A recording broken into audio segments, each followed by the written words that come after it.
कृष्णा। प्रणाम माता जी। प्रणाम माता जी। हरे कृष्णा। हरे कृष्णा माता जी। हरे कृष्णा। हरे कृष्णा। हरे कृष्णा माता जी। प्रणाम माता जी। जय राधा माधव कुंज बिहारी, जय राधा माधव कुंज बिहारी, जय राधा माधव कुंज बिहारी, जय राधा माधव कुंज बिहारी, जय गोपी जन वल्लभा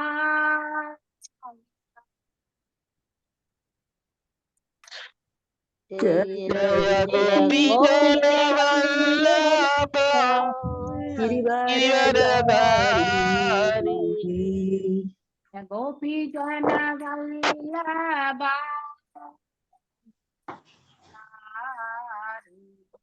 जय गोपी जन वल्लभ गिरिवरधारी, यशोदनन्दन ब्रजजन रञ्जन यशोदनन्दन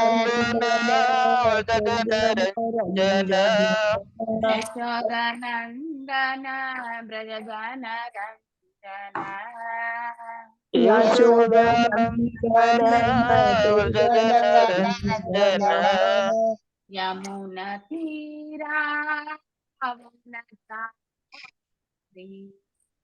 यमुनतीरा वनचारी, तीरा वनचारी यमुनतीरा वनचारी, जय राधा माधव कुंज बिहारी, जय राधा माधव कुंज बिहारी, जय राधा माधव जय जय राधा माधव कुंज बिहारी, जय गोपी जन वल्लभा गिरिवरधारी, जय गोपी जन वल्लभ गिरिवरधारी, जय गोपी जन वल्लभा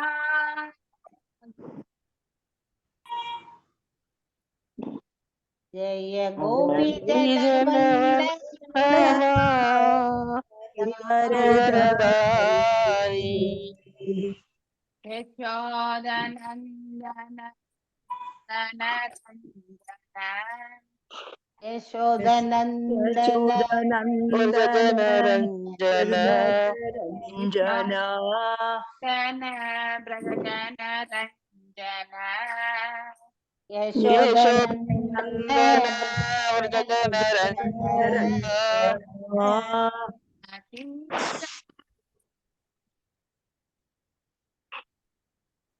यमुनातीर वनचारी,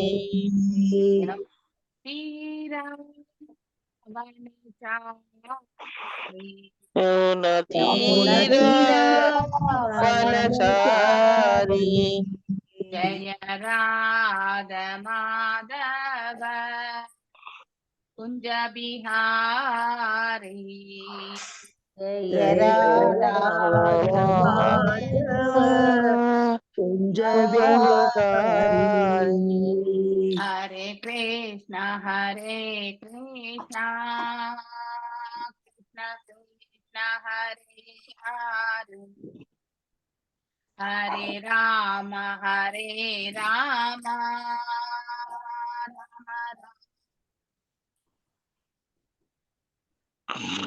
Hare Krishna Hare Krishna Krishna Krishna Hare Hare Hare Hare Rama Rama Hare Rama Rama Rama Rama Hare Hare Hare Krishna, Krishna Krishna, Hare Hare, Hare Hare Rama, Ram Hare Rama, Rama Rama, Hare Hare, Hare Hare Krishna Hare Krishna Krishna Krishna Krishna Hare Hare Hare Rama Hare Rama Rama Rama Hare Hare Hare Krishna எல்லாருக்கும். Hare Krishna Mataji. Hare Krishna Mataji. Hare Krishna. Hare Krishna Mataji. Pranams Mataji. Pranams. Hare Krishna Mataji. Hare Krishna Mataji. நமஸ்காரம் மாதாஜி எல்லாருக்கும். நாம இன்னைக்கு இந்த 3rd கேண்டோல ஃபர்ஸ்ட் பாகத்துல 6வது சாப்டர் ஒன்லி அந்த மீனிங்ஸ் மட்டுமே, அதாவது டிரான்ஸ்லேஷன்ஸ் மட்டுமே ஒரு முறை ரீஃப்ரெஷ் பண்ணிக்கலாம். ஸோ தட் உங்களுக்கு இது வரைக்கும் நீங்க இந்த 26வது சாப்டர் நீங்க படிச்சிருக்கீங்க இல்லையா, அதுக்கும் இதுக்கும் நிறைய சம்பந்தம் உண்டு என்பதை நாம ஒரு முறை தெரிஞ்சுக்கலாம். ஓகே, சோ ஒருத்தரா வெறும் மொழிபெயர்ப்பு மட்டும் வாசிங்க. இப்ப இது ருஷிரு வாச்ச அப்படின்னா இவர் யாரு? விதுரர். விதுரருக்கு இவர் மைத்ரேய ரிஷி. மைத்ரேய ரிஷி ஆமா, மைத்ரேய ரிஷி கூறினார். ஓகே, பிரேம மாதாஜி முதல் மொழிபெயர்ப்பு வாசிங்க. ஓகே மாதாஜி. ஸ்லோகம் வேண்டாமா மாதாஜி? வேணாம், வெறும் மொழிபெயர்ப்பு. ஓகே மாதாஜி. மொழிபெயர்ப்பு பதம் 1. மைத்ரேய ரிஷி கூறினார், இவ்வாறாக மகா தத்துவத்தை போன்ற பகவானுடைய சக்திகளின் சேர்க்கையின்மையால் படைப்பு செயல்களின் முன்னேற்றம் தடைப்பட்டிருப்பதை பற்றி பகவான் கேள்விப்பட்டார். ஹரே கிருஷ்ணன். எஸ், அடுத்து பி விஜயகுமாரி மாதாஜி வாசிங்க செகண்ட் பதம். இல்லன்னா 4 வாசிச்சிருங்க பிரேமா மாதாஜி. ஆமா, ஓகே. 4 எல்லாருமே பதம் 2. பரமசக்தி படைத்தவரான பகவான் பிறகு எல்லா மூலப்பொருட்களையும் கலக்கும் தமது புறசக்தியான காளி தேவியுடன் 23 மூலப்பொருட்களுக்குள் புகுந்தார். பதம் 3. இவ்வாறாக பரமபுருஷர் தமது சக்தியின் மூலமாக மூலப்பொருட்களுக்குள் புகுந்த பொழுது உறங்கி எழுபவன் மீண்டும் தனது செயலில் ஈடுபடுவதைப் போலவே அனைத்து ஜீவராசிகளும் வெவ்வேறு செயல்களை செய்யும்படி உற்சாகப்படுத்தப்பட்டனர். பதம் 4. பகவானின் விருப்பத்தால் 23 முக்கிய மூலப்பொருட்களும் செயற்பட தூண்டப்பட்ட பொழுது பகவானின் பிரம்மாண்டமான பிரபஞ்ச ரூபம் அல்லது விஸ்வரூபம் தோற்றத்திற்கு வந்தது. ஹரே கிருஷ்ண மாதாஜி. ஹரே கிருஷ்ண மாதாஜி. பதம் 5. ஒரே நிமிஷம் இந்த விஸ்வரூபம் மட்டும் சொல்லி அதுக்கப்புறம் நீங்க கண்டினியூ பண்ணுங்க. பகவானின் பிரம்மாண்டமான பிரபஞ்ச ரூபம், அதாவது விராட் ரூபம் அல்லது விஸ்வரூபம் அவரது நித்திய ரூபம் அல்ல. ரொம்ப கிளியரா நேத்து நான் உங்களுக்கு இது வரைக்குமே 26 சாப்டர்ல சொல்லியிருக்கேன். அது டெம்பரவரி தான். அது நம்ம இந்த பிரபஞ்சத்தை அந்த ரூபத்தில் அவருடைய ரூபமாக நாம புரிந்து கொள்ள முயற்சி செய்கிறோம், அவ்வளவுதான். இந்த ரூபம் பௌதீக சிருஷ்டியின் மூலப்பொருட்கள் தோன்றிய பிறகு பகவானின் விருப்பப்படி தோற்றுவிக்கப்படுகிறது. அல்லது தாம் முதற் கடவுள் என்பதை அருவவாதிகள் நம்ப வேண்டும் என்பதற்காக இந்த விராட் ரூபம் அல்லது விஸ்வரூபத்தை பகவான் ஸ்ரீ கிருஷ்ணர் அர்ஜுனருக்கு காட்டினார் 11வது அத்தியாயத்துல இல்லையா, பகவத்கீதையில. கிருஷ்ணர் விஸ்வரூபத்தை வெளிப்படுத்தினார். எஸ், டைம் சொல்லுங்க மாதாஜி. ஹரே கிருஷ்ணா. கிருஷ்ணர் விராட் ரூபத்தில் வெளிப்படுத்தப்பட்டவர் அல்ல அப்படின்னா அவருக்கு பௌதீக தோற்றம் அல்ல. ஏன் பகவானுக்கு நிர்குணவாதி அப்படின்னு சொல்றேன்னா, அவருக்கு பௌதீக பண்புகள் என்பது கிடையவே கிடையாது, பௌதீக குணங்களும் கிடையாது. நாம் எல்லாருமே பௌதீக குணங்களுக்கு ஆட்பட்டவர்கள், ஆனால் அவர் பௌதீக குணங்களுக்கு அப்பாற்பட்டவர். அதனாலதான் அவர் நிர்குணவாதி. நமக்கு மற்றும் ஏன் அந்த பௌதீக குணங்களுக்கு அப்பாற்பட்ட நிலையில் நாம் செல்லும் பொழுது நாம சுத்த சத்துவ நிலை என்று எடுத்துரைக்கப்படுகிறது இல்லையா. ஏன்னா நாம ஒரு முறை பௌதீக குணங்களுக்கு ஆட்கொள்ளப்பட்டு அதிலிருந்து நாம விடுதலை அடைந்துதான் நாம 3 குணங்களுக்கு அப்பாற்பட்டு செல்கின்றோம். ஆனால் பகவான் முதல்ல இருந்தே அவரிடம் இருந்து பிரிந்து வந்ததுதான் அந்த ஜடசக்திகளும் அந்த பௌதீக குணங்களுமே. அவருக்கும் அந்த பௌதீக குணங்களுக்கும் சம்பந்தமே கிடையாது. ஆனால் அனைத்தும் அவரினுடைய பார்வையின் கீழதான் இயக்கமே பெறுகின்றது இல்லையா? அதனாலதான் அவர் நிர்குணவாதி, நமக்கு எல்லாமே சுத்த சத்வம். இதோ இந்த வேறுபாடை நம்ம கண்டிப்பா தெரிஞ்சுக்கணும். ஓகே, சோ ஆன்மீக உலகில் வெளிப்படுத்தப்படும் பகவானின், அதாவது இந்த விராட் ரூபமானது ஆன்மீக உலகில் வெளிப்படுத்தப்படும் பகவானின் ஒரு நித்திய ரூபம் அல்ல. அப்படின்னா இந்த மேல் உலகத்துல வரக்கூடியது நித்தியமானது, ஆனா இந்த விராட் ரூபம் தற்காலிகமானது என்பதை நாம கண்டிப்பா தெரிஞ்சுக்கணும். மேலும் அது பகவானின் பௌதீக தோற்றமாகும். இங்கேயும் உங்களுக்கு நான் நேத்து சொன்ன மாதிரியே, அதாவது பாஸ்ட் ஒரு வாரத்துக்கு மேல இருந்தே நான் சொல்லிட்டு தான் இருக்கேன். இது பௌதீக ரூபம் பகவானுடையது. அதாவது இந்த பௌதீக ரூபத்துலதான் அவரை நாம இந்தந்த இடத்துல பகவானுடைய கால்கள், தலை, கழுத்து, இந்த மாதிரி வயிறு, இதெல்லாமே நாம அதாவது அதோட சம்பந்தப்படுத்தி நாம அவ்வாறு நாம நம்முடைய விஷன்ல எடுத்துட்டு வரமே ஒழிய உண்மையிலே விராட் ரூபம் என்பது ஒன்று நித்தியமான ரூபமே கிடையாது. இப்போ நரசிம்ம அவதாரம், வாமன அவதாரம் இல்லையா, கிருஷ்ணர் இந்த பிரபஞ்சத்துக்கு வரும்போது கிருஷ்ண அவதாரம், ஆனா மேல் லோகத்துல கோலோகத்துல இருக்கக்கூடிய கிருஷ்ணர் அவர் ரசபாவத்துல இருக்கக்கூடியவர். இங்க வரும்பொழுது விஷ்ணு தத்துவங்களும் சக்தி தத்துவங்கள் எல்லாமே சேர்ந்துதான் அவருடைய ரூபம் இருக்கின்றது இல்லையா?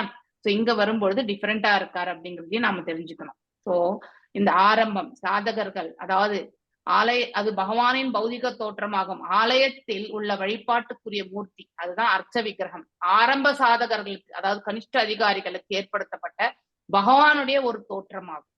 ஸோ அதாவது மேல இருக்கக்கூடிய அந்த தோற்றத்தை நமக்கு ஒரு ரூபம் இருந்தாதான் பக்தி கொள்றதுக்கு முடியும் இல்லையா? இப்ப நான் நம்ம பேசிட்டே இருக்கோம், அதாவது பேசுறதை விட கேட்கும் பொழுது நமக்கு வாசிக்கிறோம். இப்ப உட்காந்து வாசிக்கும் பொழுது கொஞ்சமா மனசுக்கு போறது, அதை கேட்கும் போது அதை விட இன்னும் ஜாஸ்தியா நம்ம காதுக்கு போய் நம்ம மனசுல தங்கும்.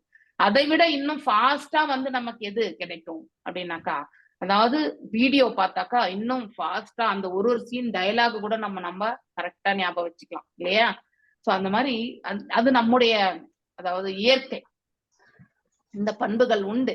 அதனாலதான் நம்ம அதை சுலபமா மைண்ட்ல வச்சுக்கிறோம். ஆனால் விராட் மற்றும் அர்ச்சக ரூபங்கள் ஜடத்துடன் தொடர்பு கொண்டிருந்த போதிலும் அவை பகவான் கிருஷ்ணரின் நித்திய ரூபத்திலிருந்து வேறுபட்டவை அல்ல. அப்படின்னா இங்க இருக்க அந்த தன்மையில பார்த்தபோது தெய்வீகமான தன்மை அதுலயும் மேலுலகத்துல இருக்கக்கூடிய அந்த டிவைன் குவாலிட்டியும் இங்க இருக்கக்கூடிய அந்த ஸ்பிரிச்சுவல் குவாலிட்டி எல்லாமே ஒன்றுதான். அதுல நம்ம வேறுபாடு காண முடியாது. So is always divine, is always transcendental இல்லையா? எப்பொழுதுமே ஆழ்நிலையில் இருப்பவர் என்பதை நாம கண்டிப்பா தெரிஞ்சுக்கணும். எஸ், வாசிங்க மாதாஜி, அடுத்து 4 ஸ்லோகங்கள் வாசிங்க. பி விஜயகுமாரி மாதாஜி வாசிங்க. பகவான் தனது விரிவங்க ரூபத்தில் பிரபஞ்ச சிருஷ்டியின் மூலப்பொருட்களுக்கு நுழைந்த பொழுது அவை பகவானின் விஸ்வரூபமாக மாற்றமடைந்தன. அதாவது எவ்வாறு அந்த விஸ்வரூபம் உருப்பெற்றது என்று இந்த இடத்துல அழகாக சொல்லப்பட்டிருக்கு. இந்த விஸ்வரூபத்திற்குள் தான் எல்லா கிரக அமைப்புகளும் அசையும் அசையாத படைப்புகளும் ஓய்வெடுக்கின்றன. ஹரே கிருஷ்ணா. பி விஜயகுமாரி மாதாஜி இல்லைங்க, இருங்க அவங்களுக்கு சொல்லியிருக்கேன், அவங்க இல்லையா? I think she is not there, ஏதோ இன்டர்நெட் போயிருக்கும்னு நினைக்கிறேன். ஓகே, புஷ்பா மாதாஜி வாசிங்க. ஆனா உங்களுக்கு ஆடியோ ப்ராப்ளம் இருக்கு மாதாஜி, கருன்னு சவுண்ட் வருது. ஓகே வாசிங்க. மிச்ச சமயத்துல நீங்க மியூட், ஆமா ஆமா ஆமா, நீங்க ஆன் பண்ண உடனே கருன்னு வந்து சவுண்ட். ஓகே ஃபைன், வாசிங்க. 4 ஸ்லோகம் முடிச்சிட்டு அப்புறம் மியூட்ல போயிடுங்க. ஹரே கிருஷ்ண மாதாஜி. ஹரே கிருஷ்ணா. பதம் 6 கிரண்யமயன் எனப்படும் பிரம்மாண்டமான 5 மாதாஜி. 6 கிரண்மயன் எனப்படும் பிரம்மாண்டமான விராட் புருஷர் 1000 தேவ ஆண்டுகளுக்கு பிரபஞ்ச நீரின் மேல் வாழ்ந்தார். அனைத்து ஜீவராசிகளும் கூட அவருடன் ஒடுங்கி கிடந்தன. பதம் 7 பிரம்மாண்டமான விராட் ரூபத்தின் வடிவில் இருந்த மகத் தத்துவத்தின் மொத்த சக்தியான பகவான் தாமாகவே தம்மை ஜீவராசிகளின் உணர்வாகவும் செயல்களை கொண்ட வாழ்வாகவும் மற்றும் தேகாபிமானமாகவும் வகுத்து கொண்டார். இம்மூன்றும் முறையே ஒன்றாகவும் 10ஆகவும் மற்றும் 3ஆகவும் மேலும் வகுக்கப்படுகின்றன. பதம் 8. பரமபுருஷரின் பிரம்மாண்டமான பிரபஞ்ச ரூபம்தான் பரமாத்மாவின் முதல் அவதாரமும் அம்சமும் ஆகும். அவர் எண்ணற்ற ஜீவராசிகளை கொண்ட ஆத்மாவாக இருக்கிறார். இவ்வாறு விருத்தி அடையும் மொத்த சிருஷ்டியும் கூட அவரில் தான் ஓய்வெடுக்கிறது. பதம் 9. பிரம்மாண்டமான பிரபஞ்ச ரூபமானவர் 3, 10 மற்றும் 1 என்று வர்ணிக்கப்படுகிறார். அவர் உடல், மனம் மற்றும் புலன்கள் என 3ஆகவும், எல்லா அசைவுகளையும் இயக்கும் 10 வகையான சக்தி வாய்ந்த உயிர் சக்திகள் என 10ஆகவும், மேலும் உயிர் சக்தி உற்பத்தி செய்யப்படும் ஓர் இதயம் என 1ஆகவும் இருக்கிறார். ஹரே கிருஷ்ணா. ஹரே கிருஷ்ணா. சோ எப்படி 3, 1, 10 இந்த 3 என்பது இந்த ஸ்தூல உடல் 1, அடுத்து வந்து மனம், அடுத்து வந்து புலன்கள் அப்படின்னு ஜெனரல் கேட்டகரி. ஜெனரலா வந்து புலன்கள் சொல்லியிருக்காங்க. அதுல கர்மேந்திரியங்கள், ஞானேந்திரியங்கள், அது 10 அடுத்து இல்லையா? 10 வகையான. ஹரே கிருஷ்ணா. யாரு இது அன்மியூட்ல இருக்கீங்க? ஹரே மாதாஜி, கிருஷ்ணா. இன்னொன்னு கூட சொல்றாங்க மாதாஜி. ஆத்மா 10 வந்து வாயுக்கள், 10 வாயுக்கள் இன்னும் முன்னாடி இருக்கு மாதாஜி. அப்புறம் Yes, yes, 1 வந்து இந்த மனிதாபிமானம், அதாவது முன்னாடி ஸ்லோகம். 3 ஆதி பௌதீகம், ஆதி தெய்வீகம், அது Yes. சொல்றாங்க மாதாஜி. அந்த மாதிரி அது என்னன்னு புரியல மாதாஜி. அதுக்கு இதுக்கும் கம்பேர் பண்றோம் மாதாஜி. அப்படின்னா அது ஒரு பிரிவு, இது ஒரு பிரிவு. அதாவது அந்த டிவிஷன் வேற, இந்த டிவிஷன் வேற. சோ அதனால இங்க நம்ம பார்க்கும்பொழுது வாயுக்கள் 10 என்பது வாயுக்கள். சோ நம்ம தெரிஞ்சது 5 வாயுக்கள் நமக்கு தெரியும் இல்லையா? பிராணா, அபானா, வயானா, சமானா, உதானா இல்லையா? சோ இதுல வந்து பிராணா வந்து நம்ம வந்து சுவாச காற்று. அபானா என்பது நம்ம, அதாவது நம்ம மலத்வாரத்து வழியா வெளியேற்றக்கூடிய அந்த காற்று வந்து அபான வாயு. சமான வாயு வந்து சில, அதாவது நம்ம வயிற்று இந்த மேல் பகுதி, அதாவது இங்கிருந்து வரக்கூடியது சமான வாயு. சோ பிராணா என்பது நமக்கு ஆல்ரெடி தெரியும் இல்லையா? உதானா என்பது, உதானா வந்து நம்ம இடுப்புக்கு, அதாவது பாத்தீங்கன்னாக்கா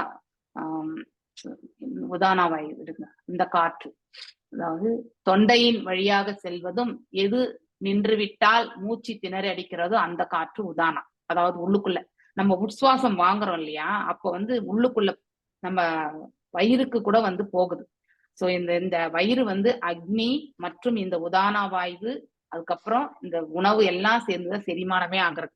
சோ அங்கேயும் காற்று வேணும். அந்த காற்று வந்து போகலன்னா மாதாஜி இந்த பேரால இருக்கு மாதாஜி, படிச்சிட்டுமா மாதாஜி? இருங்க.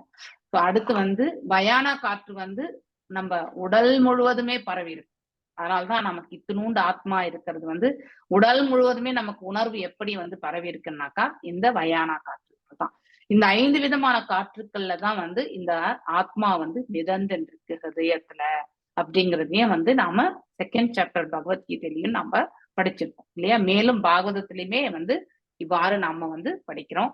அடுத்து வந்து நாகவாயுகள். நாகவாயு என்பது நம்ம என்னன்னு மிச்சம் இருக்கக்கூடிய, இது எப்படி நம்ம 5 ரசாஸ், மெயின் ரசாஸ், அதுக்கப்புறம் உபரசங்கள் என்று நம்ம 7 படிக்கிறோம் இல்லையா? அது போல இந்த மெயின் வாயுக்கள் வந்து 5.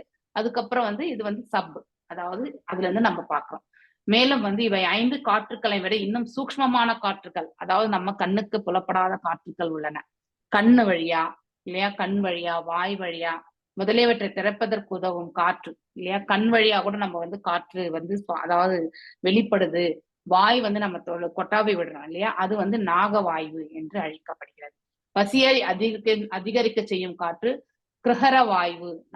நமக்கு வயிற்றுல வந்து பசி அப்படிங்கிற ஒரு உணர்வு ஏற்படுது இல்லையா? அது எதன் மூலியமானாக்கா சூக்ஷ்மமா இருக்கக்கூடிய அந்த கிரகர வாயு மூலியமா கிடைக்கிறது. சுருங்குவதற்கு உதவும் காற்று, அதாவது நம்ம இப்படி நல்லா இது அதாவது ரொம்ப குளிர் இருந்துச்சுன்னா நாம உடலை வந்து சுருக்கி கொள்கின்றோம் இல்லையா? அப்படிப்பட்ட காற்று வந்து, அதாவது வாயு வந்து கூர்ம வாயு என்று சொல்லப்படுகிறது. சோ கூர்ம வாயு நம்ம சுலபமா ஞாபகம் வச்சுக்கலாம் இல்லையா? அதாவது இந்த ஆமையினுடைய மண்டை ஓடு இல்லையா? ஆமைக்குதான் வந்து கூர்மம் என்று சொல்லுவோம். சோ அது என்ன பண்ணும்? உள்ளுக்குள்ள அந்த புலன்களை எல்லாம் இழுத்துக்கும். அது போலதான் இந்த கூர்ம வாயு இருக்கிறது. கொட்டாவி விடுவதன் மூலமாக உறக்கத்தின் கடுமையை தணிக்க உதவும் காற்று. அதாவது இப்ப வந்து நம்ம வந்து தூக்கம் வரும்பொழுது இல்லையா? அந்த காற்று வந்து தேவதத்த வாயு என்று அழைக்கப்படுகிறது. ஜீவனாதாரத்திற்கு உதவும் காற்று தனஞ்சய வாயு என்று, அதாவது நம்ம ஜீவனத்துக்கு, அதாவது இந்த அதாவது இந்த உயிர் வாழி இந்த உடலில் வந்து தங்கி இருப்பதற்காக உதவும் கூடிய காற்று இல்லையா, அதுதான் மூல ஆதாரம். அது வந்து தனஞ்சய வாயு என்று எடுத்துரைக்கப்பட்டிருக்கு. இந்த மாதிரி 10 வகையான சக்தி வாய்ந்த உயிர் சக்திகள் என்று பொருள். சோ புலன்கள் வேறு, 10 புலன்கள் வேறு. அதாவது நம்ம கர்மேந்திரியங்கள், ஞானேந்திரியங்கள், அது அது இந்த மெயின் அந்த 24 பண்புகள்ல வரும். ஆனா இந்த வாயுக்கள் வந்து நம்ம வந்து இட் இஸ் இன்டர்னல், இன்னும் வந்து நம்ம அதுல இருந்து நம்ம இன்னும் முக்கியமா தெரிஞ்சுக்க வேண்டிய ஒன்று. சோ 3 என்பது அதாவது நம்ம வந்து இந்த இடத்துல உடல், மனம் மற்றும் புலன்கள். புலன்களை வந்து ஜெனரல் கேட்டகரியா எடுத்து வந்திருக்காங்க. மனசு வந்து பகவானுடைய சொரூபம் தான் இல்லையா. உடல் என்பது இந்த ஸ்தூல உடலை குறிக்கின்றது. இது முதல் பாகம். அடுத்து 10 வாயுக்களை பத்தி நம்ம படிச்சோம் இல்லையா. அதுக்கப்புறம் 1 என்பது உயிர் சத்து, கான்சியஸ்னஸ், உணர்வு நிலை. அதை உற்பத்தி செய்யப்படும் ஓர் ஹிருதயம் என்று ஒன்றாகவும் வந்து அதாவது சொல்லப்படுகிறது. சோ இந்த இதை வந்து நீங்க மீண்டும் ஒரு முறை வந்து நாம வாசிக்கலாம். இதுக்கு முன்னாடி ஒண்ணு இருக்கு இல்லையா, ஒரு நிமிஷம். சோ பிரம்மாண்டமான விராட் ரூபத்தின் வடிவத்திலிருந்து மகத்தத்துவத்தின் மொத்த சக்தியான பகவான் தாமாகவே தம்மை ஜீவராசிகளின் உணர்வாகவும், அவரே கான்சியஸா அப்படின்னா அது இப்ப என்ன, நம்ம எல்லாருமே பின்ன பகுதிகள் என்று நம்ம சொல்றோம் இல்லையா. ஆனா உண்மையிலே பின்ன பகுதிகள் எப்படி, இவ்வாறுதான் பகவானே நம்மளுடைய அதாவது உணர்வாக, அந்த உணர்வின் நிலையில வந்து ஒரு ஜீவராசியாக, செயல்களை கொண்ட வாழ்வாகவும் இல்லையா, நமக்கு கர்மங்கள் செய்ய உண்டு இல்லையா, நாம செயல்பட வேண்டும், அப்படிப்பட்ட ஒரு வாழ்நிலையும் மற்றும் தேகாபிமானத்தையும், அதாவது உடல், இந்த 3ம் இதுதான் நம்ம கீழே இருக்கக்கூடிய ஸ்லோகத்துல படிக்கிறோம். மனம், உடல், மனம் மற்றும் வந்து புலன்கள் என்று சொல்லப்பட்டிருக்கு. அதுதான் இந்த இடத்துல. எஸ், இந்த பொருளுரை மட்டும் ஒரு முறை வாசிங்க. யார வாசிக்கிறீங்க? நான் படிக்கிறேன் மாதாஜி. கலாவதி மாதாஜி, நீங்க ஆல்ரெடி படிச்சீங்க. தேங்க்யூ மாதாஜி. எஸ், கலாவதி மாதாஜி வாசிங்க. எஸ், பொருளுரை மட்டும் வாசிங்க. நீர், நெருப்பு, காற்று, ஆகாயம், மனம், புத்தி மற்றும் பொய் அகங்காரம். மாதாஜி இது 7வது ஸ்லோகம் படிங்க. 7வது ஸ்லோகம். 7ஆ? ஓகே மாதாஜி. 7வது பொருளுரை. ஆத்மா இருப்பதற்குரிய அடையாளம் உணர்வு. ஆத்மாவின் இருப்பு ஞான சக்தி எனப்படும் உணர்வின் வடிவில் வெளிப்படுகிறது. மொத்த உணர்வானது பிரம்மாண்டமான விராட் ரூபத்தின் உணர்வாகும். அதே உணர்வுதான் தனிப்பட்ட நபர்களிலும் வெளிப்படுகிறது. உணர்வின் செயலானது உயிர்காற்றின் மூலமாக நடத்தப்படுகிறது. அது 10 பிரிவுகளை கொண்டுள்ளது. உயிர்காற்றுகள் பிராணா, அபானா, உதானா, வயானா மற்றும் சமானா என்று அழைக்கப்படுவதுடன் நாக, கூர்ம, கிருகர, தேவதத்த மற்றும் தனஞ்சய என்னும் வேறுபட்ட குணங்களையும் கொண்டுள்ளன. ஆத்மாவின் உணர்வு பௌதீக சூழ்நிலையால் களங்கமடைகிறது. இவ்வாறாக தேகாபிமானம் எனும் பொய் அகங்காரத்தில் பல்வேறு செயல்கள் வெளிப்படுகின்றன. இச்செயல்கள் கீதையில் 2.41 பகு சாகாஹி அனந்தாச்ச புத்தையோ விவசாயினாம் என்று அழைக்கப்படுகின்றன. பந்தப்பட்ட ஆத்மா தூய உணர்வில் இல்லாததால் பல்வேறு செயல்களில் சிக்கி திணறிக் கொண்டிருக்கிறான். தூய உணர்வு நிலையில் செயல் ஒன்றுதான். தனிப்பட்ட ஆத்மாவின் உணர்வுக்கும் பரம உணர்வுக்கும் இடையில் முழு ஒற்றுமை உண்டாகும் பொழுது தனிப்பட்ட ஆத்மாவின் உணர்வு பரம உணர்வுடன் ஒன்றாகி விடுகிறது. ஒரு உணர்வு மட்டும்தான் இருக்கிறது என்று அத்வைதி நம்புகிறான். ஆனால் ஒரு உணர்வுதான் உண்டு என்பதில் சந்தேகம் இல்லை. என்றாலும் அவை ஒன்றாக இருப்பதற்கு மன ஒற்றுமைதான் காரணம். பகவத்கீதையில் 18.66 சர்வதர்மான் பரித்தன்ய மாம் ஏகம் சரணம் ரஜ என்று பகவான் உபதேசிப்பது போல் தனிப்பட்ட உணர்வு பரம உணர்வுடன் பொருந்தும்படி செயற்பட வேண்டும் என்று அறிவுறுத்தப்படுகிறது. தனிப்பட்ட உணர்வுடையவன் அர்ஜுனன் பரம உணர்வுடன் இணைந்து செயற்பட்டு தனது உணர்வின் தூய்மையை பாதுகாத்து கொள்ள வேண்டும் என்று அறிவுறுத்தப்படுகிறான். உணர்வின் செயல்களை நிறுத்த முயல்வது முட்டாள்தனமாகும். ஆனால் அவற்றை பகவானின் உணர்வுடன் இணைத்து தூய்மைப்படுத்தி கொள்ள முடியும். இந்த உணர்வானது தூய்மையின் அளவிற்கு ஏற்ப தேகாபிமானத்தின் 3 குணங்களாக வகுக்கப்பட்டுள்ளது. ஆத்தியாத்மிகம் உடல் மற்றும் மனதுடனான தேகாபிமானம். ஆதி பௌதீகம் பௌதீக பொருட்களுடன் தன்னை அடையாளப்படுத்திக் கொள்ளுதல் மற்றும் ஆதி துவைதீகம் தன்னை ஒரு பகவத் பக்தனாக அடையாளப்படுத்திக் கொள்ளுதல். இம்மூன்றில் தன்னை ஒரு பகவத் பக்தனாக அடையாளப்படுத்திக் கொள்வதுதான் ஆதி தெய்வீகம். உணர்வை தூய்மைப்படுத்தும் ஆரம்ப நிலையாகும். ஹரே கிருஷ்ணா மாதாஜி. ஹரே கிருஷ்ணா மாதா. தேங்க்யூ மாதாஜி. சோ இங்க ஆல்ரெடி உங்களுக்கு அந்த 10 வாயுக்களை பத்தி நம்ம படிச்சிட்டோம். சோ 3 அதாவது பாத்தீங்கன்னாக்கா உடல் ஒரு ரூபம் இல்லையா. அந்த உடல் என்பது அதாவது தேகம், உடல், மனம், புலன்கள் என்று 3ஆக பிரிகின்றது முதல். அடுத்து 10 வாயுக்கள். அடுத்து 1 அதாவது ஹிருதயம் இல்லையா. இந்த ஹிருதயத்துக்குள்ளதான் இந்த மனசே இருக்கிறது. ஆனா இந்த மனம் எவ்வாறு செயல்படுகின்றது, இந்த இயற்கையினுடைய 3 குணங்களுக்கு ஏற்றவாறு செயல்படுகின்றது. ஆத்தியாத்மிகம், ஆதி தெய்வீகம், ஆதி பௌத்திகம் இல்லையா. சோ ஒரு சில சமயத்துல நமக்குள்ள எப்பவுமே இந்த ஒரு 3 விதமான துயரங்கள்ல நம்ம எப்பவுமே உழண்டுதான் இருக்கும். ஒன்று நம்ம மனசுக்கும் உடலுக்கும் இடையில நடக்கக்கூடிய போர் இல்லையா. சோ நம்ம அது சத்வத்துல இருக்கமா, ரஜோல இருக்கமா, தாம்சிக்ல இருக்கமா, இந்த 3 குணாதிசயங்களுக்கு ஏற்றவாறு செயல்படுவோம். சோ இந்த இரண்டுக்கும் இடையில நடக்கக்கூடிய அந்த அதாவது சமவாதம் என்று கூட சொல்லலாம் இல்லையா. ஒரு சில சமயத்துல மனசு சொல்லும் இப்படிதான் போகணும், ஆனா உடல் ஏத்துக்காது இல்லையா. அந்த உள்ளுக்குள்ள இருந்து சொல்லக்கூடிய அந்த மனசு யாரு, எல்லாம் வல்ல இறைவன் தான். சோ நல் மார்க்கத்தை எப்பவுமே உள்ளுக்குள்ள இருந்து பகவான் நமக்கு காட்டுவார். ஆனா அதை நமக்கு ஏற்றுக்கொள்ளக்கூடிய பக்குவம் என்பது நம்ம குணாதிசயத்துக்கு ஏற்றவாறு அமையும். அதுதான் ஆதி ஆத்மிகம் என்பது. அடுத்து ஆதி தெய்வீகம் என்பது நமக்கும் எல்லாம் வல்ல இறைவனுக்கும் இடையில இருக்கக்கூடிய சம்பந்தம் இல்லையா. சோ நாம அந்த ரிலேஷன்ஷிப், மேலும் பிற தேவர்கள் எல்லாத்தோடய நம்ம ரிலேஷன்ஷிப், இந்த பிரபஞ்சத்துல நாம் அவர்களுக்கு கொடுக்க வேண்டிய மரியாதைகள் எல்லாம் நாம வழங்கும் பொழுது அவர்களும் இந்த இயற்கையை ரட்சிக்கிறார்கள். சோ இவ்வாறாக அந்த உயிர் வாழிக்கும் பிற தேவர்களுக்கும் இடையில இருக்கக்கூடிய ஒத்துழைப்பு தான் ஆதி தெய்வீகம். ஆதி பௌதீகம் என்பது நம்மளை சுத்தி இருக்கிறவங்களோட, நம்மள மாதிரி ஜீவராசிகளோட நமக்கு இருக்கக்கூடிய சம்பந்த முறை இல்லையா. நம்ம பக்கத்து வீட்டுக்காரன் கிட்ட நமக்கு என்ன ரிலேஷன்ஷிப் வச்சிருக்கோம், அது மாதிரி பிற உயிர் வாழிகள் இடத்துல நாம கொண்டிருக்கக்கூடிய ரிலேஷன்ஷிப், அதனால ஏற்படக்கூடிய அதாவது சங்கடங்கள், இது எல்லாமே இன்னொரு துயரம் இல்லையா. சோ நம்ம வீட்லயே நம்ம பிள்ளைகள் இடத்துலயும் நமக்கு இருக்கக்கூடிய மனஸ்தாபங்கள், இல்ல நம்ம பக்கத்து வீட்டுக்காரர்களும் நமக்கு இருக்கக்கூடிய மனஸ்தாபங்கள், இல்லை நம்முடைய நண்பருக்கும் நமக்கும் இருக்கக்கூடிய மனஸ்தாபங்கள், இப்படி இது எல்லாமே ஆதி பௌதிகத்தின் கீழ வரும். சோ தன்னை ஒரு பகவத் பக்தனாக அடையாளம் படுத்திக் கொள்ளுதல், இம்மூன்றில் தன்னை ஒரு பகவத் பக்தனாக அடையாளப்படுத்திக் கொள்வதுதான் ஆதி தெய்வீகம். உணர்வை தூய்மைப்படுத்தும் ஆரம்ப நிலையாகும். எப்ப நாம ஹையஸ்ட் அத்தாரிட்டியை பற்றியான நாலேஜ் நாம எடுத்துட்டு வரமோ, அப்போ தேவர்களுக்கும் நாம மரியாதைகளை ஆட்டோமேட்டிக்லி நம்ம கொடுப்போம் இல்லையா. அந்த குணாதிசயம் நம்ம கிட்ட வரும், ரெஸ்பெக்ட் இருக்கும், ஆனா எந்த எதிர்பார்ப்பும் இருக்காது. அப்படிப்பட்ட ஒரு பக்குவத்தை நாம அடைந்திருப்போம் இல்லையா.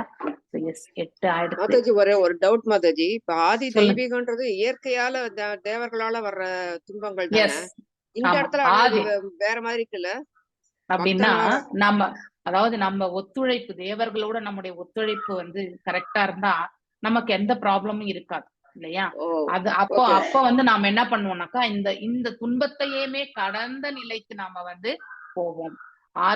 ஆத்மிகம் தெய்வீகம் அது அப்படிங்கறதெல்லாம் விகம் அந்த முடியறது இல்லையா, அது எல்லாமே அபவ் தட், அந்த துயரங்களுக்கு அப்பாற்பட்ட நிலை என்று பொருள். ஆத்தியாத்மிக் அப்படின்னு வரும்போது ஆதி தெய்வீக், ஆதி பௌதிக் என்பது துயரங்கள்.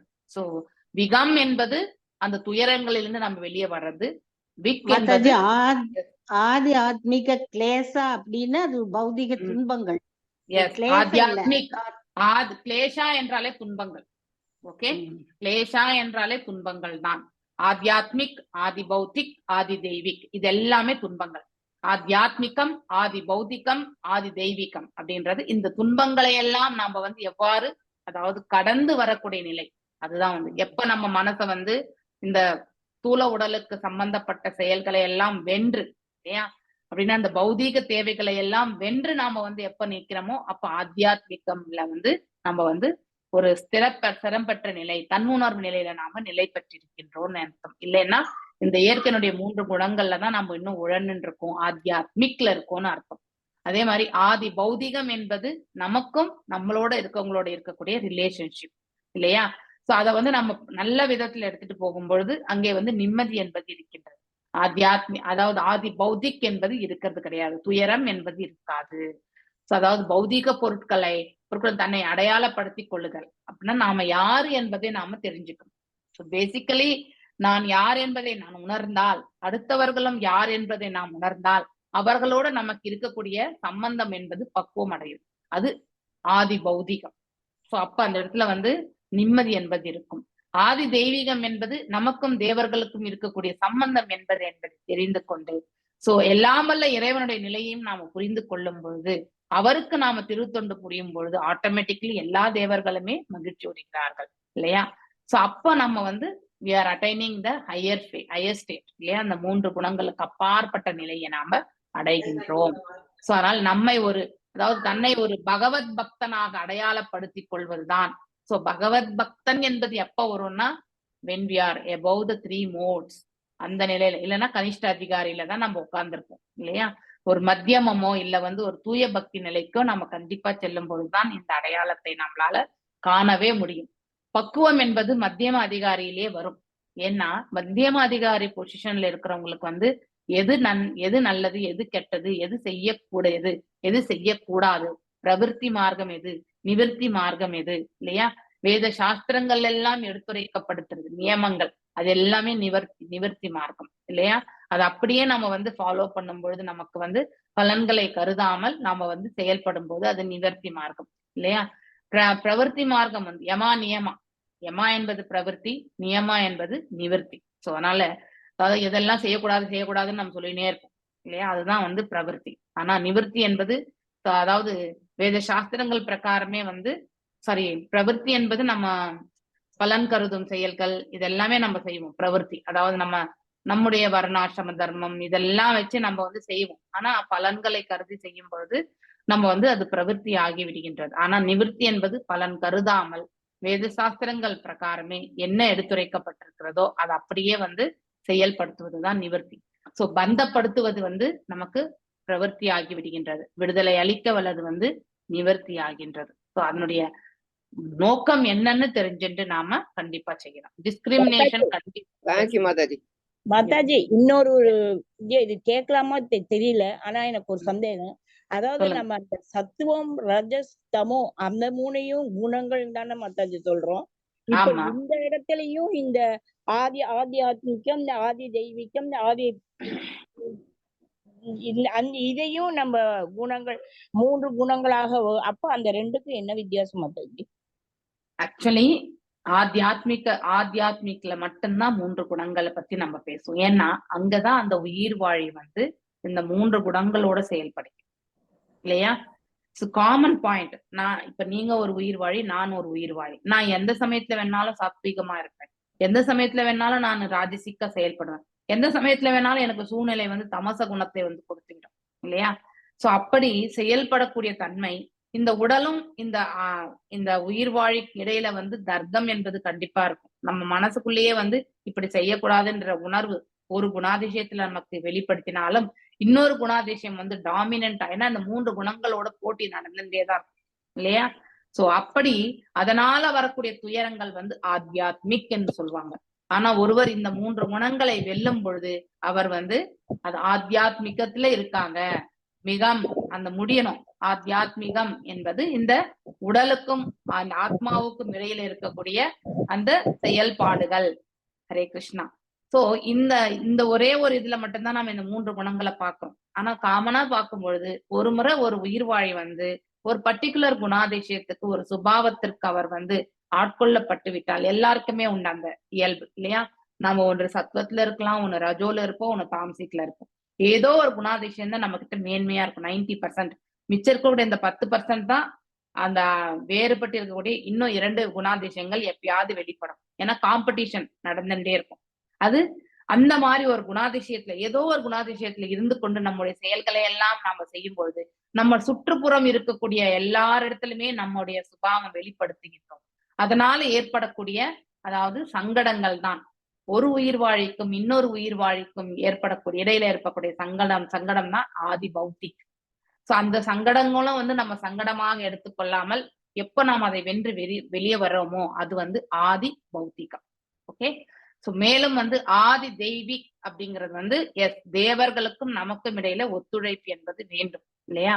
சோ அந்த ஒத்துழைப்பு அதாவது நம்ம சரிவர செய்யவில்லை என்றால் இயற்கை சீற்றங்கள் எல்லாம் நமக்கு வருகின்றது. அது ஆதி தெய்வீக். ஆனா ஒருவர் வந்து இந்த இயற்கை சீற்றங்களுக்கு அப்பாற்பட்ட கடந்த நிலையாக செல்லும் பொழுது, ஆத்மாவை வந்து சமாதி நிலை கொள்ளும் பொழுது, ஆத்தியாத்மிகத்தில் இருக்கும் பொழுது அவர்கள் வந்து பக்தனாக அடையாளம் காணப்பட்டு இந்த இயற்கை சீற்றங்கள் எல்லாமே அவர்களுக்கு சீற்றமாகவே தெரியாது. இதெல்லாம் காலத்தினுடைய கட்டாயம், இதெல்லாம் வந்து நிகழக்கூடிய ஒன்றுதான். சோ இதை வந்து நாம ஏற்றுக்கொள்ள வேண்டும் என்ற ஒரு பக்குவத்தை மட்டும் அவர்கள் அடைந்திருப்பார்கள். அவ்வாறு அவர்கள் பக்குவத்தை அடையும் பொழுது தன்னுடைய இருப்பையும் அவர்கள் வந்து தூய்மைப்படுத்தி இருப்பார்கள். ஓகே, அதுதான் ஆதி தெய்வீகம். ஆனால் இந்த சங்கடங்கள், இயற்கைக்கும் இந்த உயிர் வாழிக்கும் இடையில நடக்கக்கூடிய இந்த சங்கடங்களை எல்லாம் சங்கடமாகவே கருதுபவர்கள் வந்து ஆதி தெய்வீக் அப்படிங்கிற அந்த கஷ்டத்துல வந்து உழண்டுண்டே இருப்பாங்க. ஓகே. சோ ஆதி தெய்வீக், ஆத்தியாத்மிக், ஆதி பௌத்திக் இந்த மூன்றுமே வந்து துயரங்கள். ஓகே. துயரங்களிலிருந்து வெளிப்படும் பொழுது நம்ம வந்து ஆத்மீகம் இல்லையா, தெய்வீகம் அப்படிங்கிறது எல்லாமே நாம படிக்கிறோம். ஏதாவது டவுட்டா? ஹரே கிருஷ்ணா. Okay, next Padma mataji. அடுத்து நாலு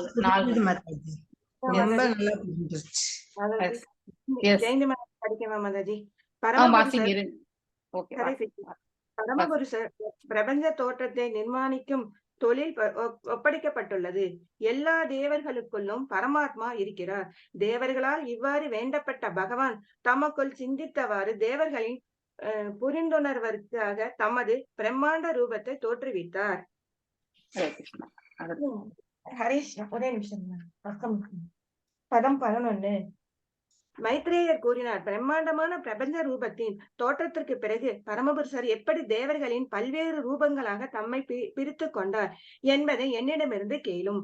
பதம் 12. அக்னி, உஷ்ணம் அவரது வாயிலிருந்து பிரிந்தது. எல்லா பிரபஞ்ச நிர்வாகிகளும் அவரவர் நிலைகளில் அதற்குள் பிரவேசித்தனர். அந்த சக்தியை கொண்டுதான் ஜீவராசி தன்னை வார்த்தைகளால் விவரிக்கிறான். பதம் 13. பிரம்மாண்டமான ரூபத்தின் மேல் வாய் தனியாக தோற்றுவிக்கப்பட்ட பொழுது பிரபஞ்ச அமைப்புகள் காற்று தேவனான வருணன் அதற்குள் புகுந்தார். இவ்வாறாக தன் நாவினால் அனைத்தையும் சுவைக்கக்கூடிய வசதி ஜீவராசிக்கு ஏற்பட்டது. பதம் 14. பகவானின் இரு நாசித்வாரங்களில் தனித்தனியாக தோன்றியதும் இரு அஸ்வினி குமாரர்கள் தங்களுடைய சரியான நிலைகளில் அவற்றுக்குள் புகுந்தனர். இக்காரணத்தினால் எல்லா பொருட்களின் வாசனைகளும் ஜீவராசிகளால் முகர முடிந்தது. ஹரே கிருஷ்ணா மாதாஜி. தேங்க்யூ. ஹரே கிருஷ்ணா. தேங்க்யூ மாதாஜி. பத்மா மாதாஜி வாசிங்க. மாதாஜி இந்த இடத்துல காற்றுன்னு இருக்க தப்பு மாதாஜி, அத மழைன்னு மாத்திக்கணும் மாதாஜி. Okay okay okay. அது நம்ம ஆல்ரெடி இந்த எதற்கெல்லாம் எதற்கெல்லாம் ஒண்ணுன்னு இருக்கு இல்லைங்களா, அதை நம்ம கண்டிப்பா பண்ணிட்டு இந்த ஒண்ணு ஃப்ளோ முடிச்சிடலாம். அதுக்கப்புறம் ஓவராலா நம்ம வந்து பதம் 15. அதன் பிறகு பகவானுடைய பிரம்மாண்ட ரூபத்தின் இரு கண்கள் தனித்தனியாக தோற்றுவிக்கப்பட்டன. ஒளியின் அதிபதியான சூரியன் பார்வையின் ஒரு பகுதி பிரதிநிதியாக அதற்குள் புகுந்தார். இவ்வாறாக ஜீவராசிகளால் உருவங்களை காண முடிந்தது. பதம் 16. பிரம்மாண்ட ரூபத்திலிருந்து பிரிக்கப்பட்ட தோல் தோன்றிய பொழுது காற்று தேவனான அனிலன் பாதி ஸ்பரிசத்துடன் புகுந்தார். இவ்வாறாக ஜீவராசிகளால் தொட்டு உணரக்கூடிய அறிவை உணர முடிந்தது. பதம் 17. பிரம்மாண்ட ரூபத்தின் காதுகள் தோன்றிய பொழுது எல்லா திக்பாலகர்களும் கேட்பதற்குரிய ஆற்றல்களுடன் அவற்றினுள் புகுந்தனர். இவற்றினால் ஜீவராசிகளால் கேட்கவும் ஓசைகளை பயன்படுத்திக் கொள்ளவும் முடிந்தது. பதம் 18. தோலின் தனி தோற்றம் ஒன்று உருவான பொழுது உணர்ச்சிகளை ஆளும் தேவர்களும் அவர்களின் பகுதிகளும் அதற்குள் புகுந்தனர். இவ்வாறாக ஸ்பரிசத்தின் காரணத்தினால் ஜீவராசிகள் அரிப்புணர்ச்சியையும் மகிழ்ச்சியையும் உணர்கின்றன. பதம் 19. பிரம்மாண்ட ரூபத்தின் புறப்பாலுறுப்புகள் தனியாக தோன்றிய பொழுது முதல் ஜீவராசியான பிரஜாபதி அவரது ஒரு பகுதி விந்துவுடன் அவற்றினுள் புகுந்தார். இவ்வாறாக ஜீவராசிகளால் சிற்றின்ப சுகத்தை அனுபவிக்க முடிகிறது. ஹரே கிருஷ்ணா ஹரே மாதா. Hare Thank Krishna. you, so thank இது you. எல்லாமே செல்ஃப் எக்ஸ்பிளனேட்டரி. ஸோ அதனால வந்து எங்கேயாவது ஸ்பெல்லிங் மிஸ்டேக் இருந்தா நீங்க ஆல்ரெடி இந்த இந்த இதுக்கு வந்து இந்த இது எல்லாமேன்றது வந்து நம்ம ஆல்ரெடி படிச்சிருக்கோம். அதை நீங்க அப்படியே நீங்க மேப் பண்ணி வச்சுக்கோங்க இல்லையா. ஸோ காற்று என்பது நம்ம எதனோட தொடுப்புலன் இல்லையா. அடுத்து வந்து நீர் என்பது சுவையோட, இப்படி ஒன்னொன்னும் நம்ம ஆல்ரெடி ஆகாயம் என்பது சப்தம், இப்படி ஒரு ஒரு இடத்துலயுமே வரும்பொழுது அதை நீங்க கரெக்டா மேப் பண்ணிக்கோங்க. ஏதாவது மிஸ்டேக் இருந்தா நீங்க திருத்தி வச்சுக்கோங்க. ஹரே கிருஷ்ணா. எஸ், நெக்ஸ்ட் சித்ரலேகா மாதாஜி வாசிங்க இருந்தீங்கன்னாக்கா. ஹரே கிருஷ்ணா. ஹரே கிருஷ்ணா.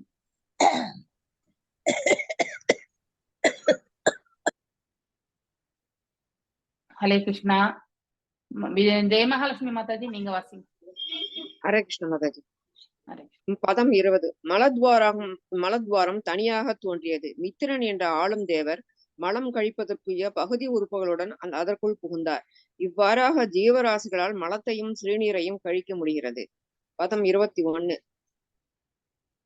அதன் பிறகு பிரம்மாண்ட ரூபத்தின் கரங்கள் தனியாக தோன்றிய பொழுது சொர்க்கலோகங்களை ஆள்பவரான இந்திரன் அவற்றிற்குள் புகுந்தார். இவ்வாறாக வாழ்க்கை தேவைக்குரிய வியாபாரத்தை ஜீவராசிகளால் செய்ய முடிகிறது. பதம் 22. அதன் பிறகு பிரம்மாண்ட ரூபத்தின் கால்கள் தனியாக தோன்றின. விஷ்ணு என்னும் தேவர் பரமபுருஷர் அல்ல, பகுதி அசைவுகளுடன் அவற்றில் புகுந்தார். ஜீவராசி அவனது இலக்கை நோக்கி செல்ல இது உதவுகிறது. பதம் 23. பிரம்மாண்ட ரூபத்தின் புத்தி தனியாக தோன்றிய பொழுது வேதங்களின் தலைவரான பிரம்மா ஒரு பகுதி புரிந்து கொள்ளும் சக்தியுடன் அதற்குள் புகுந்தார். இவ்வாறாக புரிந்துணர்வுக்குரிய பொருள் ஜீவராசிகளால் அனுபவித்து உணரப்படுகிறது. பதம் 24. அதன் பிறகு பிரம்மாண்ட ரூபத்தின் இதயம் தனியாக தோன்றுகிறது. சந்திரதேவன் ஒரு பகுதி மன இயக்கத்துடன் அதற்குள் புகுந்தார். இவ்வாறாக ஜீவராசியில் அவனது மன கற்பனைகளை செய்ய முடிகிறது. ஹரே கிருஷ்ண மாதாஜி. ஹரே கிருஷ்ணா மாதாஜி. ஹரே கிருஷ்ணா. லலிதா கண்ணன் மாதாஜி அடுத்து வாசிங்க. ஹரே கிருஷ்ணா. ஹரே கிருஷ்ணா மாதாஜி. ஹரே கிருஷ்ணா மாதாஜி. பதம் 25. அதன் பிறகு பிரம்மாண்ட ரூபத்தின் பௌதீக அகங்காரம் தனியாக தோன்றியது. பொய் அகங்காரத்தை ஆள்பவரான ருத்ரன் அவரது சொந்த பகுதி செயல்களுடன் அதற்குள் புகுந்தார். இதன் மூலமாக ஜீவராசி அவனது ஸ்தூலமான செயல்களை செய்கிறான். 26. அதன் பிறகு அவரது பகவான் உணர்வு தனியாக தோன்றிய பொழுது மொத்த சக்தியான மகத்தத்துவத்தின் வடிவில் உள்ள பகவான் அவரது உணர்வு பகுதியுடன் அதற்குள் புகுந்தார். இவ்வாறாக ஜீவராசியால் குறிப்பிட்ட அறிவை மனதால் புரிந்து கொள்ள முடிகிறது. பதம் 27. அதன் பிறகு பிரம்மாண்ட ரூபத்தின் தலையில் இருந்து சுவர்க்க லோகங்கள் தோன்றின. அவரது கால்களில் இருந்து மண்ணுலகங்களும் அவரது வயிற்று பகுதியில் இருந்து ஆகாயமும் தனித்தனியாக தோன்றின.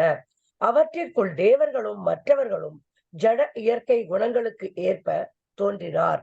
பதம் 28. மிகச்சிறந்த குணமான சத்வகுணத்தில் தகுதி பெற்றுள்ள தேவர்கள் ஸ்வர்கலோகங்களில் உள்ளனர்.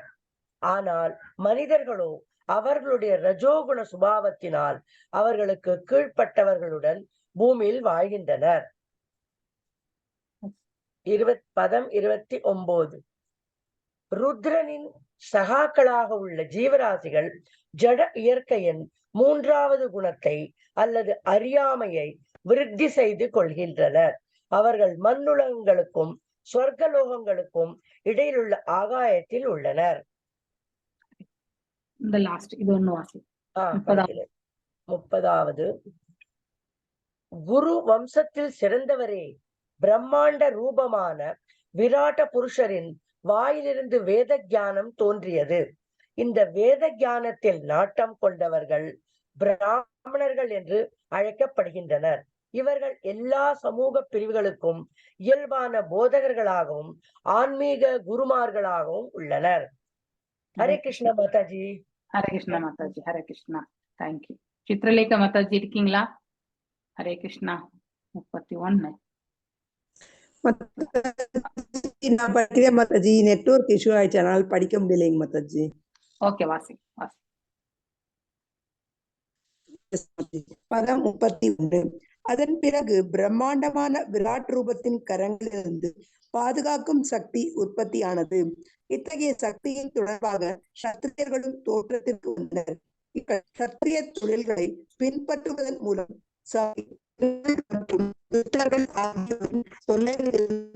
மாதாஜி நீங்க படிக்கிறது எதுவுமே கேட்கல. மாதாஜி நீங்க படிக்கிறது கேட்கவே இல்லை சரியா? ஓகே, அது உங்களுக்கு நெட்வொர்க் ப்ராப்ளம் இருக்கு மாதாஜி. உங்க சவுண்ட் தான் கேக்குது. ஓகே, மாதாஜி நான் பேனை நிறுத்திட்டேன் மாதாஜி. இப்ப கருகருன்னு கேக்குது. நீங்க வாசிக்கலையா இன்னும்? ஹரே கிருஷ்ணா. நான் வாசிச்சுட்டேன் மாதாஜி. இல்ல கருகருன்னு கேக்குறேன்னு சொன்னீங்கல்ல. Okay okay, fine fine. Vijayakumari mataji கேக்குதான்னு இல்ல, இப்ப கூட கேக்குது. சரிங்களா? அப்படியா? ஹரே கிருஷ்ணா. ஆமா, Hare Krishna. So Vijayakumari mataji, I am literally சாரிம்மா. ஸோ யாரையாவது வாசிக்க சொல்றேன், ஏன்னா ஒண்ணுமே கேட்கல படிக்கிறதுனாலே. எஸ், மணிமேகலை மாதாஜி வாசிங்க. தேங்க்யூ. பதம் 31. அதன் பிறகு பிரம்மாண்டமான விராட் ரூபத்தின் கரங்களிலிருந்து பாதுகாக்கும் சக்தி உற்பத்தியானது. இத்தகைய சக்தியின் தொடர்பாக சத்திரியர்களும் தோற்றத்திற்கு வந்தனர். இவர்கள் சத்திரிய தொழில்களை பின்பற்றுவதன் மூலம் சமூகத்தை திருடர்கள் மற்றும் துஷ்டர்கள் ஆகியோரின் தொல்லைகளிலிருந்து காப்பாற்றினர். அடுத்து 32. அனைவருக்கும் ஜீவனோபாயமாக உள்ள தானிய உற்பத்தியும் பிரஜைகளுக்கு அவற்றை விநியோகத்திலும் பகவானின் பிரம்மாண்ட ரூபத்தின் தொடைகளிலிருந்து உற்பத்தியானது. இதை நிறைவேற்றும் பொறுப்பை ஏற்றுள்ள வர்த்தக பிரிவினர் வைசியர்கள் என்று அழைக்கப்படுகின்றனர். 33. அதன் பிறகு வர்ணாசிரம கடமைகளை பாதுகாப்பதற்காக பரமபுருஷரின் கால்களிலிருந்து சேவை தோன்றியது. பகவானின் கால்களில் உள்ள சூதிரர்கள் அவரை சேவையினால் திருப்திப்படுத்துகின்றனர். 34 படிக்குது. இவ்வெல்லா சமூக பிரிவுகளும் அவற்றின் வர்ணாசிரம கடமைகளுடனும் உயிர் வாழும் சூழ்நிலைகளுடனும் பரமபுருஷரிலிருந்து பிறக்கின்றன.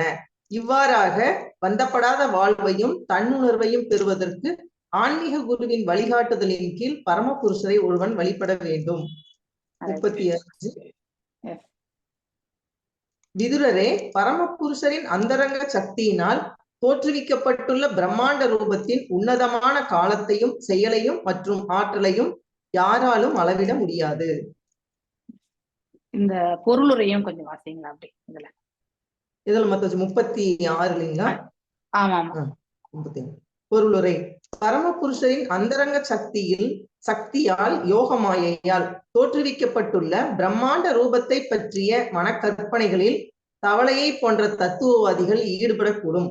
ஆனால் உண்மையில் இத்தகையதொரு பிரம்மாண்டமான தோற்றத்தை யாராலும் அளவிட முடியாது. பகவத்கீதையில் 11.16 பகவானின் அங்கீகரிக்கப்பட்ட பக்தரான அர்ஜுனன் கூறுகிறார், அநேக பகுதார வக்திர நேத்திரம் பஸ்யாமி துவாம் சர்வதோனந்த ரூபம் நாந்தம் ந மத்தியம் ந புனஸ்தவாதிதம் பஷ்யாமி விஸ்வேஸ்வர விஸ்வரூப. எம்பெருமானே, பிரம்மாண்டமான விஸ்வரூபமே, அகிலலோக நாயகரே, எண்ணற்ற கரங்களையும் உடல்களையும் வாய்களையும் மற்றும் கண்களையும் எல்லா திசைகளிலும் நான் காண்கிறேன். அவை அளவிட முடியாதவையாக உள்ளன. இத்தோற்றத்தின் முடிவையோ அல்லது நடுப்பகுதியையோ அல்லது துவக்கத்தையோ என்னால் கண்டுபிடிக்க முடியவில்லை. பகவத்கீதை குறிப்பாக அர்ஜுனனிடம் பேசப்பட்டது. அவரது வேண்டுகோளின்படி பகவான் விஸ்வரூபத்தை காட்டினார். இந்த விஸ்வரூபத்தை காண இவருக்கு திவ்யமான கண்கள் அளிக்கப்பட்டிருந்தன. பகவானின் எண்ணற்ற கரங்களையும் வாய்களையும் அவரால் காண முடிந்த போதிலும் பகவானை அவரால் முழுமையாக காண முடியவில்லை. அர்ஜுனனாலேயே பகவானுடைய ஆற்றலின் நீளத்தையும் அகலத்தையும் அளவிட முடியவில்லை என்றால் வேறு யாரால் தான் அதை செய்ய முடியும்? இவ்விஷயத்தில் மற்றவர்களின் கணக்கு தவளை தத்துவாதியை போல தப்பு கணக்காகத்தான் இருக்கும். தவளை தத்துவவாதி 3 சதுர அடி அகலமுடைய ஒரு கிணற்றின் அனுபவத்தை கொண்டு பசிபிக் சமுத்திரத்தின் நீளத்தையும் அகலத்தையும் கணக்கிட முடியாது. இவ்வாறாக பசிபிக் சமுத்திரத்தை போல் பெரிதாக தன் உடலை உப்ப செய்தது. ஆனால் இந்த முறையினால் இறுதியில் அது வயிறு வெடித்து இறந்தது. பரமபுருஷருடைய புறச்சக்தியின் மாயைக்கு உட்பட்டுள்ள மனக்கற்பனையாளர்கள் பகவானின் நீளத்தையும் அகலத்தையும் கணக்கிடுவதில் ஈடுபடுகின்றனர். இவர்களுக்கு இக்கதை பொருந்தும். முந்தைய பதத்தில் சிபாரிசு செய்யப்பட்டிருப்பது போல் அடக்கமுள்ள ஒரு பகவத் பக்தனாகி தகுதியுள்ள ஒரு ஆன்மீக குருவிடமிருந்து பகவானை பற்றி கேட்க முயன்று பகவானுக்கு உன்னத அன்பு தொண்டை செய்வதுதான் மிகச்சிறந்த வழியாகும். ஹரே கிருஷ்ண மாதாஜி. எஸ், ஆர் விஜயகுமாரி மாதாஜி வாசிங்க 36ஆம் பதத்துல மொழிபெயர்ப்பு. 36. ஹரே கிருஷ்ணா மாதாஜி.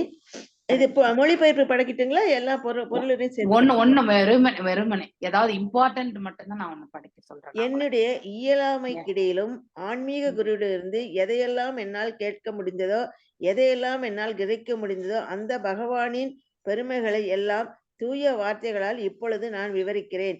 இல்லையெனில் எனது பேசும் சக்தி தூய்மையற்றதாக இருக்கும். புண்ணிய புருஷரான எது மாதாஜி? நெக்ஸ்ட் படிக்கிட்டா 37. ஆமா, 4 ஸ்லோகங்கள் வாசிங்க. இப்ப 1 புண்ணிய புருஷரான பகவானின் செயல்களையும் பெருமைகளையும் பற்றிய உரையாடல்களில் ஈடுபடுவதுதான் மனித குலத்தால் அடையப்படக்கூடிய மிக உயர்ந்த லாபமாகும். இத்தகைய செயல்கள் கற்றறிந்த மாமுனிவர்களால் எழுத்து வடிவில் நன்கு தொகுக்கப்பட்டுள்ளன. இவ்வாறாக அவற்றில் அருகில் இருப்பதாலேயே செயலின் உண்மையான நோக்கம் நிறைவேறுகிறது. பதம் 38. அருமை புதல்வரே, 1000 தேவாண்டுகள் நீடித்த ஆதி கவியான பிரம்மாவின் முதிர்ந்த தியானத்திற்கு பிறகுதான் பரமாத்மாவின் மகிமைகள் நினைத்திற்கரியவை என்பதை அவரால் அறிய முடிந்தது. 39. அதோ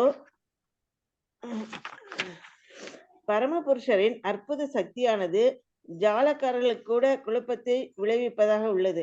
மறைந்துள்ள அந்த சக்தி சுய பூர்த்தியுடையவரான பகவானால் கூட அறிய முடியாததாக உள்ளது. எனவே மற்றவர்களால் அதை அடைய முடியாது என்பது நிச்சயம். 40. வார்த்தைகளும் மனதும் மற்றும் அகங்காரமும் அவற்றை ஆளும் தேவர்களும் பரமபுருஷரை அறிவதில் வெற்றியடைய தவறிவிட்டனர். எனவே விவேகத்தின் காரணத்தால் அவருக்கு நமது பணிவான வணக்கங்களை நாம் அளிக்க வேண்டியுள்ள. ஹரே கிருஷ்ணா மாதாஜி. ஹரே கிருஷ்ணா மாதாஜி. இன்னும் ஐ திங்க் அவ்வளவுதான் முடிஞ்சதுன்னு நினைக்கிறேன் இல்லையா? சோ இந்த சாப்டர் முழுசுமே நம்ம பார்த்ததுல நம்ம நேத்து முடிச்ச சாப்டர்லயுமே என்னெல்லாம் இருந்ததோ அது எல்லாம் தான் இங்க இருக்கு இல்லையா? சோ எவ்வாறு பகவான் உட்புகுகிறார், எவ்வாறு கருவுற செய்கிறார் அப்படிங்க எல்லாத்தையுமே நாம இந்த சாப்டர்ல படிச்சோம். முதல் பாகம், அதாவது 3ஆம் கேண்டோ முதல் பாகத்துல இருக்கக்கூடிய 6வது அத்தியாயம் முழுவதுமே அதை பற்றி எடுத்துரைக்கிறது. ஓகே, ஏதாவது டவுட்ஸ் இருக்கா? ரெண்டுமே உங்களால கோரிலேட் பண்ண முடியறதா? எங்கேயாவது ஸ்பெல்லிங் மிஸ்டேக் இருந்தா நீங்க அதை இது பண்ணிக்கோங்க. நல்லா புரியுது மாதாஜி. 2 தடவை படிச்சா புரிஞ்சிடும் மாதாஜி. இப்ப புரியுது, ஆனாலும் படிக்கணும் மாதாஜி. ஒரு டவுட் எனக்கு. இப்ப பகவான் தான் எல்லாத்தையும் அவருக்குள்ளதான் அவர்கிட்ட வருது அப்படின்ற போது அவரை எழுப்பணும் அப்படின்றது வருது, எல்லாம் அவங்க எழுப்புறாங்க அவங்க அப்படின்றது வருது. அது என்ன? அது எழுப்பணும்ன்றது நம்ம உடல்ல ஆக்டிவேட் பண்றது, செயல்பட வைக்கிறது. இது விராட் புருஷரை எழுப்புறது கிடையாது. அங்க சொல்வது விராட் புருஷரை எழுப்பணும்னா அந்த அவயத்தை செயல்பட வைக்கிறது. ஓகே, இப்ப நம்ம உடல்ல எல்லாமே இருந்தாலுமே இந்த ஜீவனை இயக்கக்கூடிய பரமாத்மா இருந்தா மட்டும்தான் இயங்கும். இல்லைன்னா இந்த புலன் கண்ணு பாக்குமா, காது கேக்குமா? கண்டிப்பா சொல்றேன். ஒரு போன் இருக்கு, அந்த போனையும் எடுத்த உடனே கேட்காது. அதை ஃபுல்லா சார்ஜ் பண்ணி அதை ஆக்டிவேட் பண்ணாதான் மத்தது இது கேட்கும் பேசும். அது மாதிரி சிம் ஆக்டிவேஷன் இருந்தாதான் நமக்கு போன் காலே வரும் இல்லையா?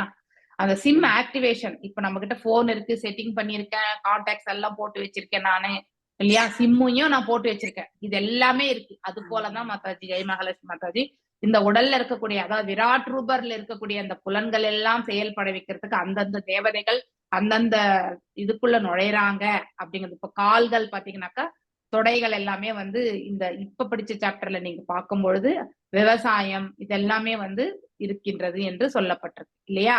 அதாவது இந்த இடத்துல வைசியர்கள், அடுத்து நம்ம அதாவது வயிறு பகுதி வயிறு இடுப்பாண்ட வைசியர்கள் என்று சொல்லப்படுது. புஜங்கள் சத்திரியர்களுக்கு, ஏன்னா அவங்க புஜபலம் இல்லையா, அதை கொண்டுதான் அடுத்தவர்களுக்கு ரட்சணை கொடுக்கிறது.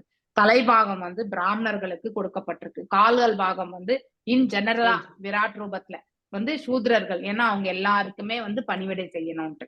இப்ப நேத்து படிச்சு முடிச்ச அந்த இன்னும் கொஞ்சம் டெப்தா அவங்க என்ன சொல்லியிருக்காங்க, சோ அது எந்த இடத்துல வயிறு பாகம் வந்து எப்படி நம்ம கனெக்டிவிட்டி வருது, வாய் வழியாதான் நம்ம வந்து உணவு எடுத்துக்கொள்கின்றோம் இல்லையா, அதுதான் வயிறு பாகம்.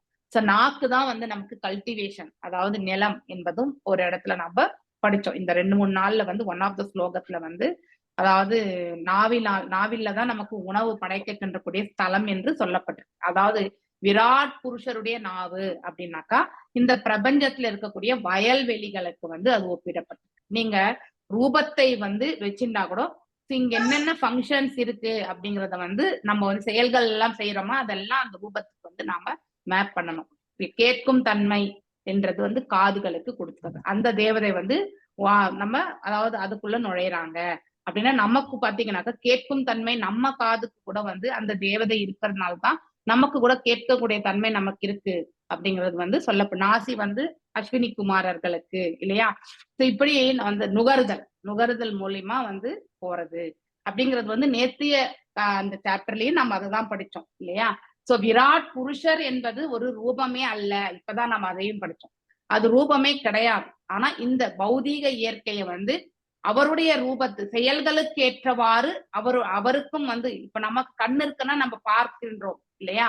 சோ விராட் புருஷருக்கும் கண்கள் இருக்கின்றது என்றால் அங்கே வந்து சூரியன் வந்து நம்ம வந்து அவருடைய கண்களாக வந்து காண்கின்றோம். சோ அப்படி நாம அதை வந்து ரிலேட் பண்ணி பார்த்துக்கணும். நம்ம புரிஞ்சுதுங்களா? சோ விராட் ரூபம் என்பது ஒரு ரூபம் கிடையாது. நீங்க அதை வந்து கன்ஃபியூஸ் பண்ணிக்கவே கூடாது. ஆனா இந்தந்த அதிதேவதைகள் இந்தந்த அதிதேவதைகள் எல்லாமே இந்தந்த புலன்களுக்கு எல்லாமே வந்து அதிபதிகள் இல்லையா. அவங்க எல்லாமே நம்மளுக்கும் உடல்ல இருக்கு இல்லையா. சோ அதே மாதிரி இந்த பிரபஞ்சத்திலுமே அவங்க எல்லாருமே இருக்காங்க. சூரியன் இருக்கின்றான், சந்திரன் இருக்கின்றான் இல்லையா. சோ இப்படி ஒவ்வொன்றுமே வந்து மனசு வந்து யாருக்கு சொல்லப்பட்டிருக்கு, அதாவது சந்திரன் இல்லையா. ஈவன் நான் உங்களுக்கு முன்னாடி கூட சொல்லியிருக்கேன், திருப்பதி இஸ் சந்திரன் ஆதிக்க ஸ்தலம். அங்கே சென்று நம்ம வந்து நிறைய நேரம் பகவானுடைய அதாவது தரிசனத்திற்காக காத்து கொண்டிருந்தால் அதுவே நமக்கு வந்து அதிகமான அருளை வந்து பகவான் கொடுக்கின்றார். நம்ம எவ்வளவு தூரம் வந்து அந்த கியூல நின்று பகவானை சேவிக்கிறோமோ அவ்வளவுமே நமக்கு வந்து நன்மையான ஒரு பலனை வந்து பகவான் கொடுப்பார். காத்திருந்து பகவானை பார்க்கிறது தான் வந்து விசேஷமான ஒன்று. ஏன்னா சந்திரனுடைய ஆதிக்க ஸ்தலம். சோ அதாவது சந்திரனுக்கு அதிதேவதை யாரு, எல்லாம் வல்ல இறைவன் தான் இல்லையா. சோ அந்த மனசு வந்து மெயின் இதுதான், அந்த ஹிருதயத்துல இருக்கக்கூடிய அந்த மனசுக்கு தான் மெயின் பாட்டே. அந்த ஹிருதயம் அந்த பாகம் தான் பகவானுடைய பாகம் என்பதை நாம தெரிஞ்சுக்கணும். சோ இப்படி ஒவ்வொன்றும் வந்து ரிலேட் பண்ணி வந்து சொல்லியிருக்காங்க. நாம நம்முடைய புலன்கள்ல வந்து இதையெல்லாம் பொருத்தி பார்த்துக்கணும். சோ நம்ம ஜாதகத்துல கூட ஏதாவது வந்து ஒரு கிரக அமைப்பு நீச்சம் அடைந்தோ இல்ல வந்து பவர்லெஸ்ஸோ இல்ல பகைமை பெற்று இருந்தாலும் அந்த உறுப்புகள் நமக்கு கண்டிப்பாக டேமேஜா தான் இருக்கும். இதை நீங்க கோரிலேட்டும் பண்ணிக்கலாம். ஓகே, அப்படின்னா பர்ஃபெக்டா அஸ்ட்ராலஜி சொல்றவங்க மட்டும்தான் அதை பர்ஃபெக்டா சொல்லுவாங்க. அதாவது ஜாதகம் பத்தி தெரியாதவங்க இல்லையா, இந்த சாஸ்திரத்தை பற்றி தெரியாதவங்க வந்து கண்டிப்பா தவறாக தான் சொல்லுவாங்க. தவறாக சொல்லக்கூடியவங்களுடைய அந்த பாவமும் அவங்களுக்கு தான் போய் சேரும். அதனால்தான் ஜாதகம் சொல்லும் பொழுது பொய்மை என்பது இருக்கக்கூடாது. உண்மையை சொல்லணும். சொல்ல முடியலன்னா அட்லீஸ்ட் சிலதெல்லாம் கண்டங்கள் எல்லாம் சொல்ல மாட்டாங்க இல்லையா. அதுக்கு வந்து உங்களுக்கு இதை வந்து ஜாக்கிரதையா இருங்கன்றது ஒரு இண்டிகேஷன் மட்டும் கொடுக்கணும். ஏன்னா அந்த ஜாதகத்துல அந்த கிரக அமைப்பு, இப்ப பூமிகாரகன் செவ்வாய் அப்படின்னு சொல்லுவாங்க இல்லையா. இந்த பூமிகாரகனுடைய செவ்வாய் என்பது நம்ம உடல்ல பாத்தீங்கன்னாக்கா சில பேருக்கு பிளட் கேன்சர் வரும். அந்த செவ்வாயினுடைய நிலையை பொறுத்துதான் அவங்களுக்கு வந்து கேன்சர் இம்பாக்ட பத்தி நம்ம ஈஸியா கண்டுபிடிச்சிடலாம். சோ பூமிகாரகன் என்பது செவ்வாய், அது இந்த தேகத்திற்கு சம்பந்தப்பட்டது இல்லையா. சோ அந்த தேகத்திற்கு சம்பந்தப்பட்ட இதுல வந்து அந்த செவ்வாய் வந்து எங்கேயாவது பகைமை பெற்றோ நீச்சம் பெற்றோ, அதுவும் வந்து ஒரு நல்ல நிலையில இருக்க வேண்டிய ஒரு ஸ்தானத்துல வந்து யோகஸ்தானத்துல வந்து அவன் அந்த மாதிரி ஆயிட்டான்னா நமக்கு அது இம்பாக்ட் உடல்ல கண்டிப்பா இருக்கும். சோ ஒருத்தருக்கு வியாதி வர்றதுன்னா ஜாதக அமைப்பை பார்க்கும்போது இது பர்ஃபெக்டா பார்த்து சொல்றவங்க கண்டிப்பா சொல்லுவாங்க. சோ அதனாலதான் வந்து பரிகாரங்கள் என்றெல்லாம் செய்யறது எல்லாமே உண்டு. ஆனா நம்ம எல்லாம் வல்ல இறைவனை நாம வந்து நாம ஜபங்கள் கொண்டு செய்தாலே இந்தந்த கிரகங்களுக்கு செய்ய வேண்டிய தனித்து செய்ய வேண்டிய பலன்கள் நம்ம செய்ய வேண்டியதே கிடையாது. ஆனா அதற்கான பக்குவ நிலையை நாம் அடைஞ்சிருக்கணும். அப்போ நம்ம வந்து ஹரே கிருஷ்ணா ஹரே கிருஷ்ணா. சோ தயவு செஞ்சு மியூட்ல இருங்க. ஹரே கிருஷ்ணா.